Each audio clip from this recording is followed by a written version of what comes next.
Di balik setiap sudut gelap, ada cerita yang menunggu untuk diceritakan. Bersiaplah untuk teror yang tak terduga. Kisah-kisah horor ini bukan hanya cerita, tapi pengalaman yang akan menghantui pikiranmu. Di tempat ini, suara-suara bisikan akan menjadi teman tidurmu. Selamat datang di Story Horor. Sebelum ke ceritanya, saya mohon dukungannya dengan cara like, komen, dan subscribe biar channel ini terus berkembang.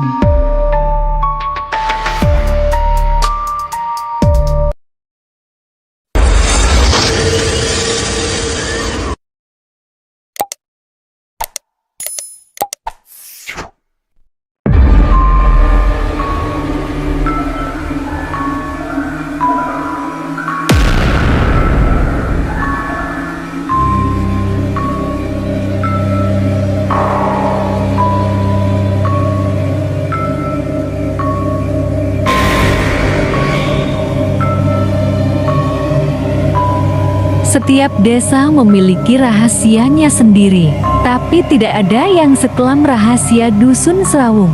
Malam itu, bulan purnama menggantung di langit, dan suara gamelan samar terdengar dari kejauhan. Meski tak ada satupun manusia yang seharusnya memainkan musik itu.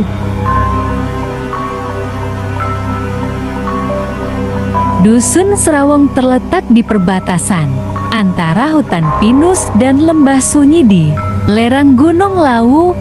Dulu, dusun itu ramai oleh aktivitas penduduk yang hidup sederhana, bertani, memelihara ternak, dan sesekali mengadakan serawungan, kumpul malam sambil membakar jagung di halaman balai desa.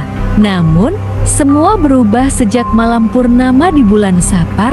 Sejak malam itu, satu persatu warga menghilang.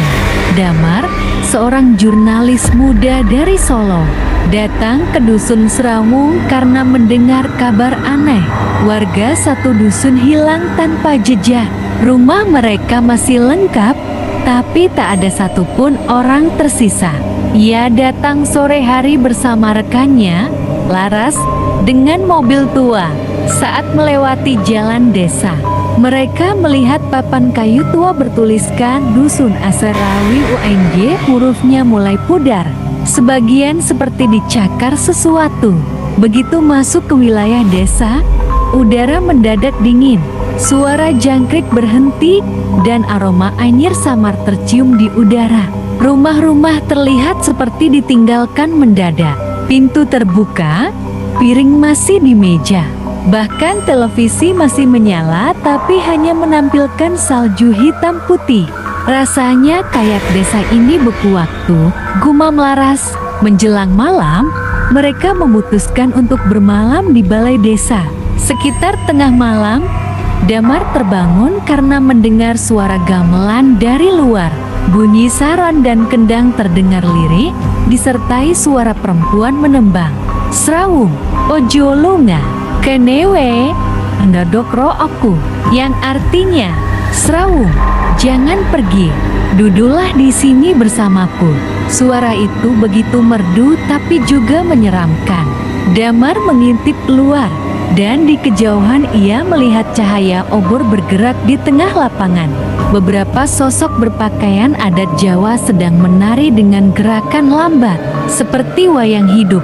Di tengah-tengah mereka, seorang perempuan tua berambut panjang memutar kepala 180 derajat dan menatap ke arah Damar.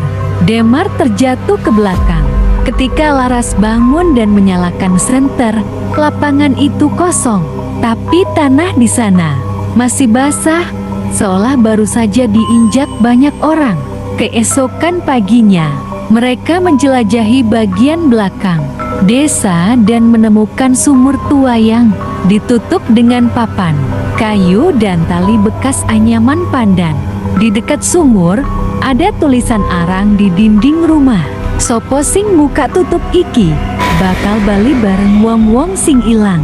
Siapapun yang membuka penutup ini akan kembali bersama mereka yang hilang. Laras memperhatikan papan kayu itu. Kayaknya ini cuma tahayul. katanya sambil menyingkirkan penutupnya sedikit. Begitu papan itu terangkat, suara desir udara keluar seperti desahan dari dalam bumi. Laras menjerit. Dari dalam sumur muncul tangan-tangan hitam berlendir, menarik papan kayu hingga jatuh. Sejak saat itu, langit desa berubah mendung meski siang hari. Damar melihat bayangan wajah-wajah orang muncul di jendela rumah kosong, menatap dengan mata putih seluruhnya. Malam itu, suara gamelan kembali terdengar. Kali ini lebih keras. Laras hilang dari balai desa. Damar panik, mencarinya ke seluruh penjuru dusun. Akhirnya ia melihat Laras di tengah lapangan, berdiri di antara sosok-sosok penari yang menatap kosong ke arah bulan. Wajah Laras pucat, dan dari matanya menetes darah. Perempuan tua berambut panjang itu muncul di belakangnya, berbisik pelan. "Srawung iku kanggo wong sing gelem melu. Koe wis teka, seki genti." Damar berlari, tapi tanah di bawahnya berubah seperti lumpur, menarik kakinya perlahan. Sebelum semuanya gelap, ia sempat melihat sekilas wajah Laras tersenyum, tapi wajah itu bukan miliknya lagi. 3 minggu kemudian, tim pencari dari kota menemukan mobil Damar di pinggir jalan desa, dengan kamera masih menyala. Di dalam rekaman terakhir, terdengar suara gamelan dan bisikan yang sama.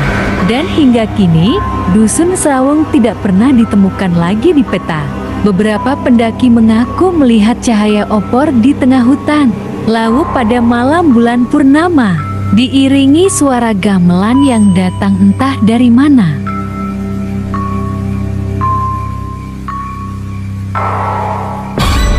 Malam terakhir di dusun Srawung bukan sekadar cerita tentang desa yang hilang, tapi tentang mereka yang menolak pergi.